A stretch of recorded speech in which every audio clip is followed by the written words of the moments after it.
For the next 10 minutes, I am going to show you exactly how to break one of the most terrifying curses ever created, the Shadyside Curse. You will learn the dark truth behind Fier, the deadly pattern linking every massacre, the hidden symbols you probably missed, and the only method that could have stopped the horrors of Fier Street long before 1666. But it won't be easy, because every answer comes with a price, and the deeper we go, the more dangerous the truth becomes. This is the complete, chilling guide to defeating the Shadyside Curse if you dare to hear it.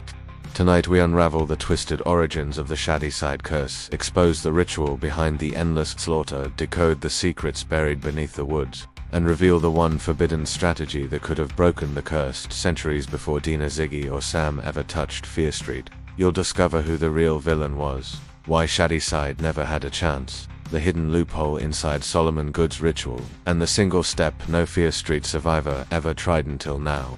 By the end, you will know exactly how to destroy the Shadyside Curse permanently. Shadyside has always been cursed. Long before the Moor massacre, before Ruby Lane sang her way through her victims, before Tommy Slater picked up that axe, something ancient was already watching, feeding, choosing. But the truth didn't start with Fier.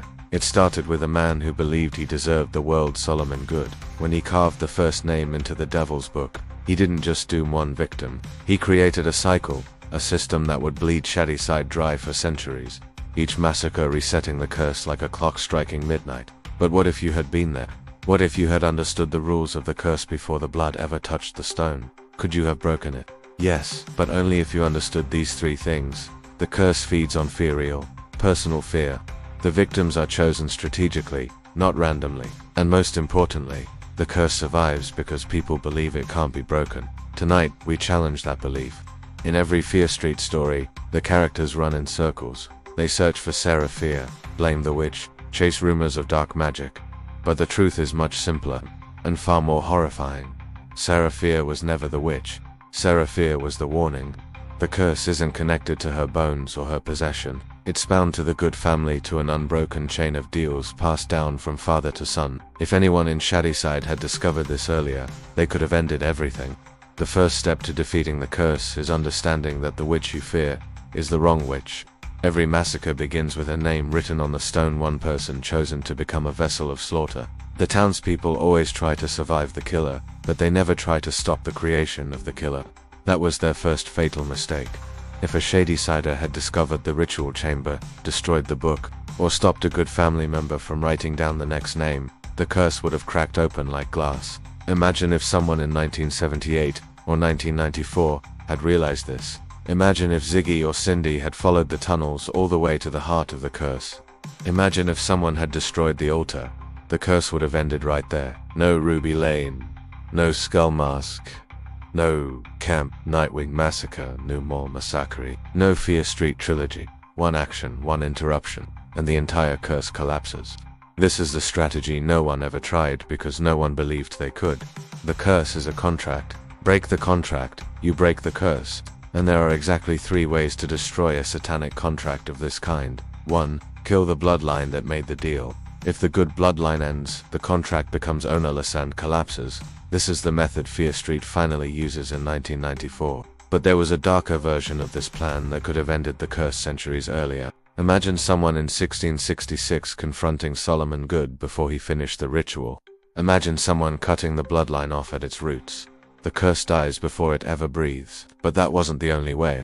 2. Break the ritual location. The deal is anchored to a physical place, the altar beneath Shadyside. If that altar is destroyed, the connection to the demon weakens until the curse becomes unstable and eventually breaks. This is the method no one ever attempts. Even Dina only disrupts the ritual, she doesn't obliterate it. But if a character had destroyed the stone, smashed the runes, or collapsed the cavern, the curse would have unraveled completely. This is the secret route that could have saved hundreds of lives. 3. Replace the chosen sacrifice. This is the most forbidden method. The curse demands a victim, a name, a sacrifice. But what if someone wrote their own name? What if someone took control of the ritual instead of running from it? Imagine a Shadysider carving their own name into the stone, but performing a counter-ritual. A ritual that forces the demon to claim them but under their rules. Yes, it's horrifying. Yes, it's dangerous.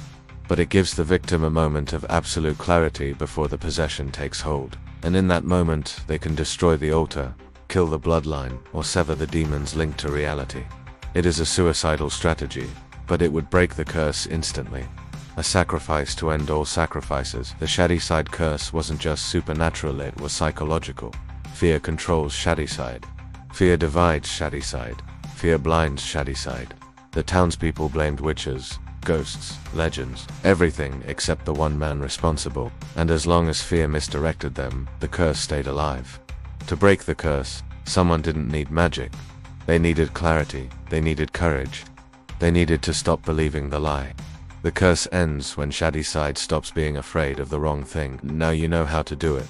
Expose the true source, interrupt the ritual, destroy the altar, break the bloodline, sacrifice with purpose. And above all, refuse the fear that kept Shadyside trapped for 300 years. The Shadyside Curse was never unbeatable. It was simply misunderstood. And now you understand it.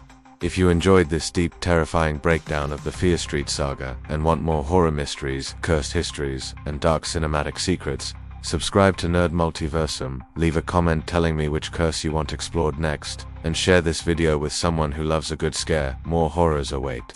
And we're just getting started.